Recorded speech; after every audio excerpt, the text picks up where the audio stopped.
মহারাজ বলেছেন। ঠিক আছে, শিক্ষার ওপর, শিক্ষা কি তারপর একটা সুন্দর হাত উঠেছে, খুব ভালো, এত পড়ে এসছে স্বামীজি সম্বন্ধে। Perfection already made. Very good, খুব সুন্দর, জোরে হাত তালি, খুব ভালো। ঠিক ঠিক এইটি বলতে গিয়ে মহারাজ আমাদেরকে তিনটি কথা বলেছে। ঠিক আছে, সেই তিনটি স্বামীজি আমাদের কিরকম ভাবে স্বামীজিকে আমরা নিতে পারি। স্বামীজি কি কেবল ভগবান, পুজো করছি তা নয়, আরো দুটো বলতে পারি, এই জন্য প্রাইজ দিতে পারলাম না, অন্তত তিনটের মধ্যে দুটো বললেও হতো। ঠিক আছে, দাঁড়াও, আমি আরেকটু ছোট কাউকে হাতটা একটু দেখে নিয়ে একবার, এই তো দাও দাও, বলো, তিনটি বলতে হবে কিন্তু। গাইডনেস আর নেতা। Friend, philosopher and guide. ঠিক ঠিক আছে, দুটো বলেছে ঠিক, আমি তাই জন্য ফিলোসোফার বলতে এগোলাম না। তাহলে ওকে প্রাইজ দিচ্ছি, রাজি তো সবাই? আচ্ছা ঠিক, চলো।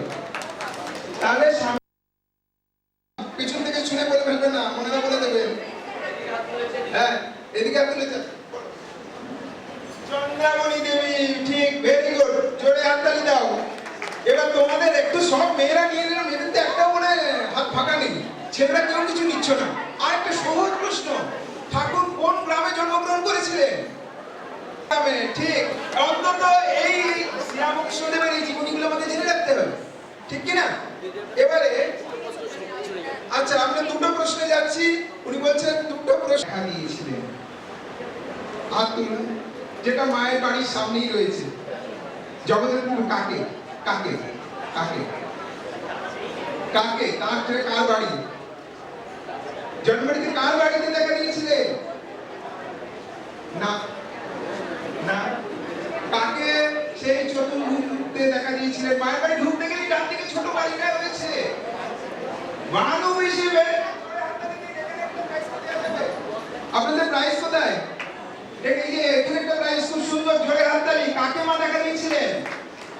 ভানু পিসির বাড়ি, তাই তো? যিনি দুঃখে কষ্টে সবসময় মার পাশে থাকতেন, মাকে সবসময় সান্ত্বনা দিতেন, যখন পাগলের বউ বলতেন তখন মা তাকে যিনি সান্ত্বনা দিতেন, তাই তো? ভানু পিসি, ঠিক, খুব ভালো। আচ্ছা, এরপরের প্রশ্ন, আর একটা, এই আপনারা সবাই মিলে বলে দিলে কিন্তু প্রাইজ দিতে পারবো না, হাত তুলতে হবে, প্রাইজ দেওয়া গেল না, কোশ্চেনটা ক্যান্সেল। কারণ আগে হাত তুলতে হবে, আগে হাত তুলতে হবে, বলে দিয়েছেন আমোদননাথ, বলে দিয়েছেন। হ্যাঁ, আচ্ছা, এর পরের প্রশ্ন, যে মা এখানে কলকাতায় যখন বেলুড় মন্দির তৈরি হলো মায়ের, এখানে মায়ের কাজ হয়েছিল, সেখানে মন্দিরটি সবকটি মন্দির থেকে স্বামীজি, রাজা মহারাজের মন্দির, ঠাকুরের মন্দিরের দিকে মুখ করা, মায়ের মন্দিরটি কলকাতার দিকে মুখ করা কেন? হাত তুলতে হবে, হাত তুলে হাত তুলে হাত তুলে, জোরে জোরে।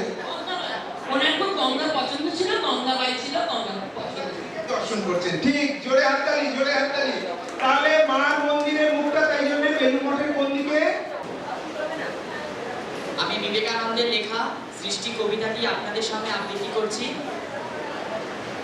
সৃষ্টি এক রূপ অরূপ নামকরণ, অতীত আগামীকালহীন, দেশহীন, সর্বহীন, নীতি নীতি বিরাম যথায়, সেটা হতে বহে কারণ ধারা, ধরিয়ে বাসনা বেশ উজালা, গরজি গরজি উঠে তার বাড়ি, অহম অহমিতি সর্বক্ষণ, সে অপার ইচ্ছা সাগর মাঝে, অযুত অনন্ত অরঙ্গ রাজে, কতই রূপ কতই শক্তি, কত গতি স্থিতি, কি করে গণন, কোটি চন্দ্র কোটি তপন, লোভিয়ে সেই সাগরে জনম, মহাঘোর রোলে ছাইল গগন, করি 10 দিক জ্যোতি মগন, তাহে বসে কত জড় জীব প্রাণী, সুখ দুঃখ জরা জনম মরণ,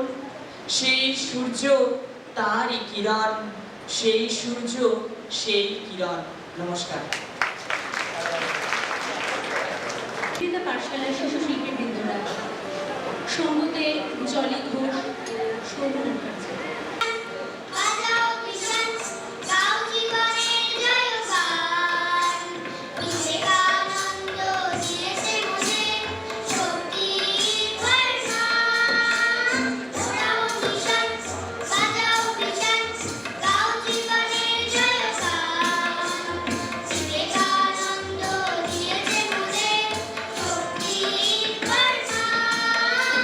Go!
সহ উপাচার্য রামকৃষ্ণ মিশন, विवेकानंद विश्वविद्यालय, बेलूर मठ।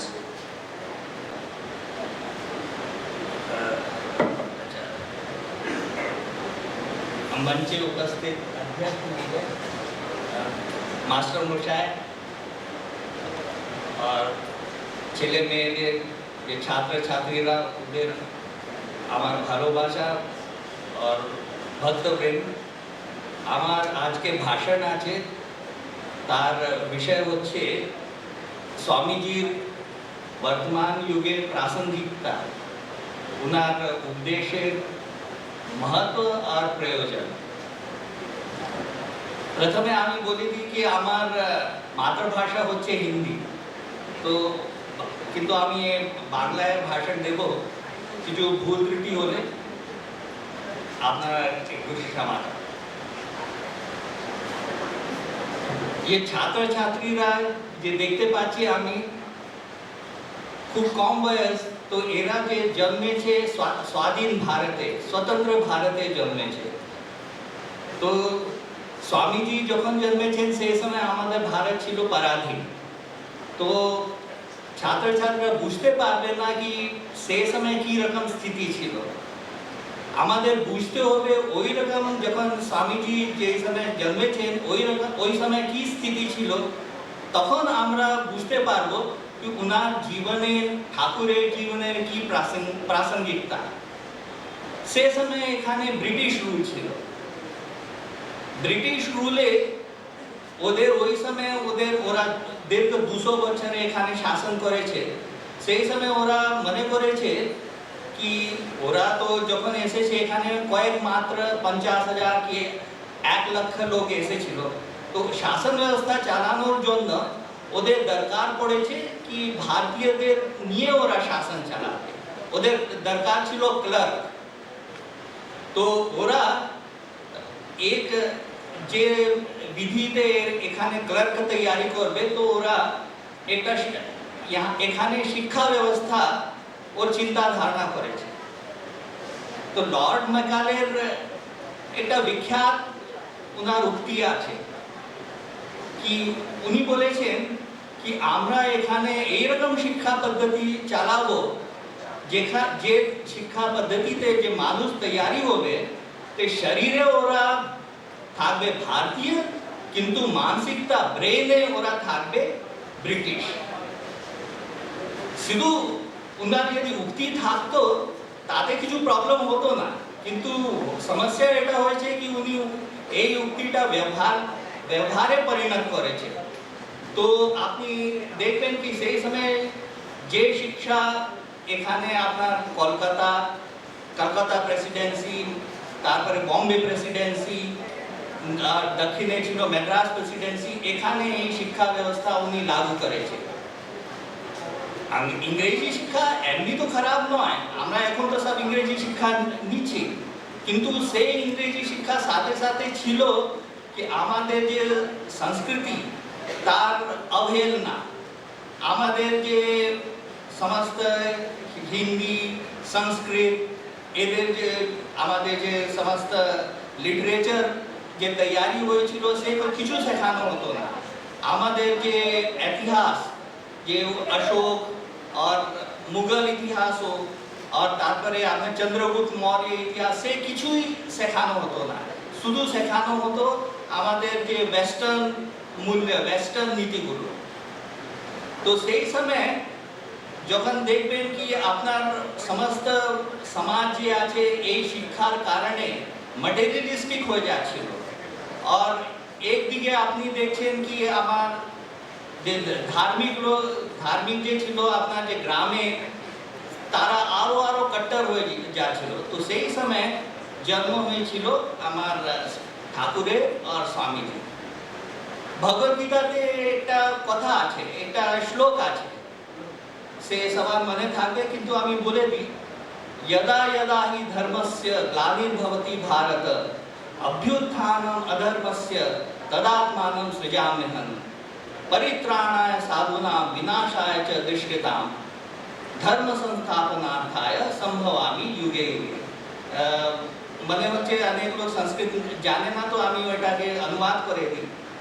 यदा यदा हि धर्मस्य যখন যখন ধর্মের গ্লানির্ভবতি ভারত, গ্লানির হয় ভারত মানে এই বিশ্বে, এই সংসারে যখন যখন ধর্মের গ্লানি হয়, অভ্যুত্থানম অধর্মস্য, অধর্মের অভ্যুত্থান হয়, অধর্ম বৃদ্ধি পায়, তদাত্মানম সৃজামি। ভগবান বলছে তখন তখন আমি নিজেকে সৃজন করি, আমি নিজে নিজে অবতার করি। পরিত্রাণায় সাধুনাম, যে ভালো লোক আছে ওদের রক্ষা করার জন্য, বিনাশায় চ দুষ্কৃতাম, যে দুষ্কৃতি মানে যে দুষ্ট আছে ওদের বিনাশ করার জন্য, আমি সম্ভব, আমি এটা ধর্ম সংস্থাপনায়, ধর্ম সংস্থাপনের জন্য সম্ভব আমি যুগে যুগে, আমি যুগে যুগে জন্মগ্রহণ করি। তো এই ভগবান যে ভগবদ্গীতার যা বাণী আছে, সে এই যখন ধর্মের হানি হচ্ছে তখন উনি জন্ম করেছেন, আমরা মনে করি শ্রীরামকৃষ্ণ রূপে। কিন্তু যখন ধর্মের যখন ভগবান আসে তখন উনি সাথী রূপে কয়েকজনকে নিয়ে আসে, তার মধ্যে একজন ছিলেন স্বামীজি। ঠাকুরের একটা গল্প আছে যে আপনারা সবাই জানেন, কি উনি বলেন কি আমি একবার ধ্যানে বসেছিলাম, তো ধ্যানে বসে দেখলাম কি আমার মনটা উপরে উঠছে, উপরে উঠতে উঠতে আমি দেখলাম মানে দেবলোকে পৌঁছে গেলাম। তারপরে কয়েকক্ষণ দেখলাম কি দেবলোক ছেড়েও আমার মনটা উপরে উঠে গেল, তখন অখণ্ডের রাজ্যে আমার মন চলে গেল। সেখানে কিছুই নেই, অখণ্ডের রাজ্যে মানে যেখানে শুধু আত্মা আছে, ব্রহ্ম। তো যখন উনি অখণ্ডের রাজ্যে দেখলেন, তো দেখলেন কি সেখানেও কিন্তু সপ্ত ঋষি আছেন। তখন আশ্চর্য হলো কি এত অখণ্ডের রাজ্যের কত মহানতা হবে, কত আধ্যাত্মিকতা হবে এই সপ্ত ঋষিদের, যে এখানে ওরা আছে। তারপরে উনি দেখলেন কি অখণ্ড যে একটা ঘনীভূত হয়, একটা বালক রূপে পরিণত হলো। সে বালক একজন সপ্তঋষির কাছে গিয়ে বলল, এমনি হাসি দিল। তারপরে যখন সপ্তঋষি ধ্যানমগ্ন ছিলেন, যখন উনি বালক ওনার কোলে বসলো তখন ওনার ধ্যানটা ভঙ্গ হলো, উনি চোখ খুলে দেখলেন। তখন বালক যে আছে মন্দ হাসিতে ওনার এক দিশা করে ইঙ্গিত করলো কি আমি এই যে পৃথিবীতে জন্ম নেব আর তোমাকেও আসতে হবে। ঋষি কিছু বললেন না, কিন্তু উনার যে হাসি মুখ দিয়ে মনে হলো কি উনি এটা রাজি হয়েছে। শ্রীরামকৃষ্ণ বললেন কি পরে যখন উনি স্বামীজিকে দেখলেন তখন উনি বুঝতে পারলেন কি এই যে সপ্তঋষি যে উনি ধ্যানে দেখলেন সে সপ্তঋষি ছিলেন, সেই সপ্তঋষি স্বামীজি ছিলেন। তো স্বামীজি যে আছেন কলকাতায়, উনি কলকাতা ইউনিভার্সিটি উনি শিক্ষা প্রাপ্ত করেছেন। তো একরকম আপনি দেখতে পারবেন কি যে ম্যাকলে যে শিক্ষা ব্যবস্থা প্রচার প্রসার করেছিলেন ওই শিক্ষা দ্বারা উনি শিক্ষিত হয়েছেন স্বামীজি। কিন্তু ঠাকুর যে আছেন চাইছিলেন কি এই রকম লোকদের মধ্যে আছেন যে বিদেশি শিক্ষাকে চিনেন, যে বৈজ্ঞানিক শিক্ষাকে চিনেন, ওদের দ্বারা আধ্যাত্মিক জ্ঞান প্রচার প্রসার করবেন। কারণ কি ঠাকুরের বুঝে নিয়েছেন কি বিজ্ঞান আর আধ্যাত্মিকতা এটাতে দুটোতে কিছু লড়াই নেই। তো সেই কারণে উনি চাইছেন, উনি মনে করেছেন কি বর্তমান যুগে যেহেতু বিজ্ঞানের যুগ, তো বিজ্ঞানের যুগ হলে আপনাকে কিন্তু বৈজ্ঞানিক পদ্ধতিতেই আপনাকে আধ্যাত্মিকতা করতে হবে।